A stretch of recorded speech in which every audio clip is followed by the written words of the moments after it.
Inquiry conduct کروائیں کہ جب یہ بلڈنگ بنی اس ٹھیکیدار کو بلائیں جنہوں نے وہ چیمبر سیٹ کیے جس نے فرنیشنگ کی، ان لوگوں کو بلائیں جن کا چیمبروں میں آنا جانا رہتا ہے صفائی کے لیے اور دیگر کاموں کے لیے، ان کو بلائیں، انکوائری کریں، تفتیش کریں کہ تو آپ کو پتہ چل جائے گا کہ یہ کس نے لگوائے ہیں، کہاں سے لگے ہیں، اعلیٰ کار کون تھا، گرفتار کریں انہیں، ان کے خلاف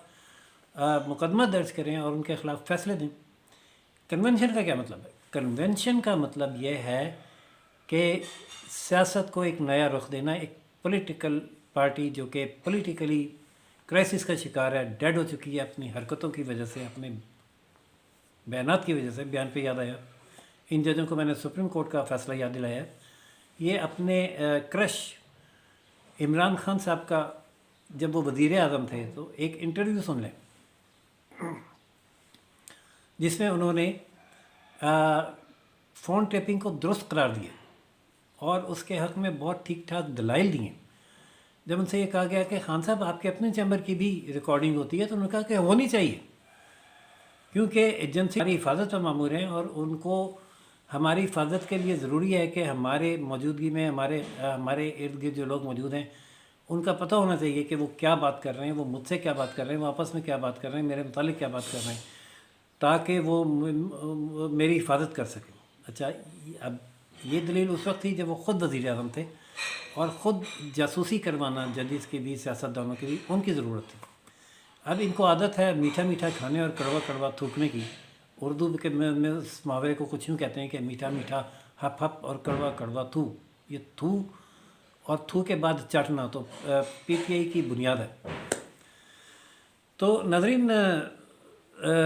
میں اس کو جسٹیفائی نہیں کر رہا کہ خان صاحب نے اس کو درست قرار دے دیا تو اب یہ درست ہے اور ہونا چاہیے۔ میں تو سپریم کورٹ کے فیصلے کی بات کر رہا ہوں کہ جو عمران دار ججز ہیں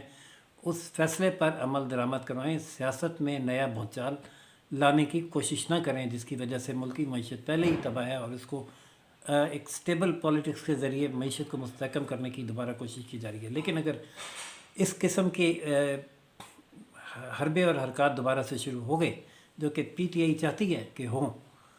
اور وہ معیشت نہ پنپ پائے، نہ سنبھل پائے، کیونکہ پی ٹی آئی کا بیسک ایجنڈا یہ ہے کہ ملک کو معاشی طور پر تباہ کیا جائے، جس کے لیے ان کے وزراء کی ریکارڈنگز موجود ہیں، جس میں ایک وزیر خزانہ وزیر اعلیٰ کے پی کے کو یہ کہہ رہا ہے کہ آپ یہ بیان دو کہ ہم آئی ایم ایف کی شرائط پوری نہیں کریں گے، جس پر وزیر اعلیٰ نے گھبرا کے کہا بھی کہ سر اس سے تو یہ تو معیشت تباہ نہیں ہو جائے گی، ملک کے خلاف جائے گا۔ تو اس نے بلنٹلی کہا کہ جانے دو، انہوں نے نہیں ہمارے ساتھ دیکھتے کیا کیا کیے، ہونے دو تباہ ملک کو۔ یہ ان کا بیسک ایجنڈا ہے۔ خود خان صاحب کے اپنے آئی ایم ایف کو لکھے جانے والے خط، کبھی یورپی یونین کو لکھے جانے والے خط، اور جب ان میں ناکامی ہوئی تو اب یہ اپنے عمران دار ججز کے ذریعے ایک ماحول دوبارہ سے اور وکلاء کے ذریعے کریٹ کرنا چاہتے ہیں، کنونشن کے نام پہ کوئی تحریک لانچ ہو اور پھر سے ملک میں بدامنی اور انتشار پھیلے۔ تو معاف کیجیے گا، یہ جو ججز ہیں ہائی کورٹ کے، انہوں نے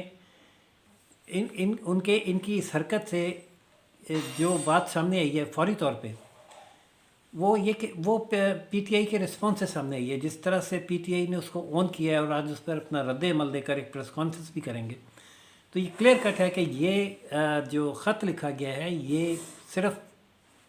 اس لیے نہیں لکھا گیا کہ ان کی جاسوسی ہو رہی ہے۔ جاسوسی آج سے نہیں ہو رہی، میں نے بتایا کب سے ہو رہی ہے۔ محترمہ بے نظیر بھٹو کے دور میں یہ فیصلہ آیا اور اس سے بھی پہلے سے ہو رہی ہے۔ تو اگر ان ججز کو اس جاسوسی کے خلاف کچھ کرنا تھا تو پھر وہ شوکت عزیز صدیقی کے ساتھ بھی کھڑے ہوتے۔ شوکت عزیز صدیقی کا جب تک کیس چلتا رہا اور وہ برطرف ہوئے، کسی جج کے کان پہ چوں تک نہیں رہی۔ انہوں نے جو نام دیا ہے ریاستی بدماشی کا کہ بھائی صاحب اگر یہ ریاستی بدماشی ہوتی نا تو آپ خط تو کیا لکھنا تو درکنار آپ چسک بھی نہ سکتے۔ ریاستی بدماشی تو نہیں ہو رہی، البتہ سیاسی بدماشی اور عدالتی، میں اس کو یہاں حذف کرتا ہوں، عدالت کی طرف سے کچھ نہ کچھ ضرور ہو رہا ہے۔ کیا ہو رہا ہے؟ یہ اس خط کے بعد اس خط میں لکھے ہوئے مطالبے سے کہ کنونشن بلایا جائے سامنے آ گیا۔ یہ کنونشن جو ہے یہ کوئی امن نہیں لائے گا، یہ انتشار لائے گا، کیونکہ اس کنونشن کی عدالت کے فیصلے کے سامنے کوئی حیثیت ہوگی نہیں، اور ہوگا یہ کہ وکلا اس پر احتجاجی تحریک لانچ کریں گے، اور جب احتجاجی تحریک لانچ کریں گے تو یہی وہ مقصد ہے پی ٹی آئی کا جو وہ خود نہیں کر پا رہی۔ وہ پی ٹی آئی جس کے سربراہ آج تک اتنے لاڈلے ہیں کہ جنہیں جیل میں میڈیا ٹاک تک کرنے کی سہولت ہے، جو 35 لاکھ کا کھانا 6 مہینے میں کھا گئے ہیں، جنہیں ایکسرسائز کی اور واک کی سہولیات تک دستیاب ہیں۔ تو کوئی تو ہے جو یہ نظام پی ٹی آئی چلا رہا ہے جیل میں بیٹھے ہوئے بھی، اور جیل میں بیٹھے ہوئے کی سہولت کاری کوئی کر رہا ہے، ورنہ کسی سہولت کاری کے بغیر آج تک جیل میں قید کسی بھی شخصیت کو، بھٹو ہو یا نواز شریف ہو یا زرداری ہو، یہ سہولیات ملی ہوں، حلوے مانڈے کڑھائیاں، ایکسرسائز کی سہولتیں اور میڈیا ٹاک کی اجازت، ایون یہ بھی ان ججز کی، عمران دار ججز کے آشیرواد سے ہے سب کچھ، کہ میڈیا کو ان سے بات کرنے کی جیل میں ٹرائل کے دوران اجازت دی جاتی ہے۔ ناظرین، تو ٹھیک ہے، ہر ایک کے اپنی اپنی پولیٹیکل فیلنگز ہوتی ہیں، اس کا ایک ووٹ ہوتا ہے، ایک جج کا بھی ایک ووٹ ہوتا ہے، لیکن وہ ووٹ کی حد تک رکھیں، اس کو انصاف کے ترازو میں نہ ڈالیں کہ پلڑے کا بیلنس جو ہے وہ ڈس بیلنس ہو جائے۔ ووٹ جو ہے بیلٹ باکس میں ڈالنا چاہیے، انصاف کے ترازو کے پلڑے میں نہیں ڈالنا چاہیے۔ ناظرین، دیکھتے ہیں کہ یہ جو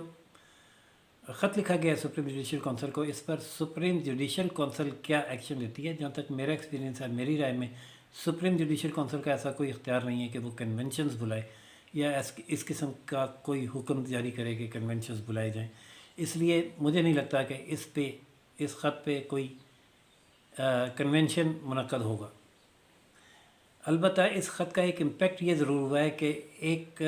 پولیٹیکل ڈسکشن شروع ہو گئی ہے، جس پر P T I press conference کرے گی اور پی ٹی آئی وکلا کو موٹیویٹ کرے گی، اور وکلا اس خط پر غصے میں آ کے کچھ نہ کچھ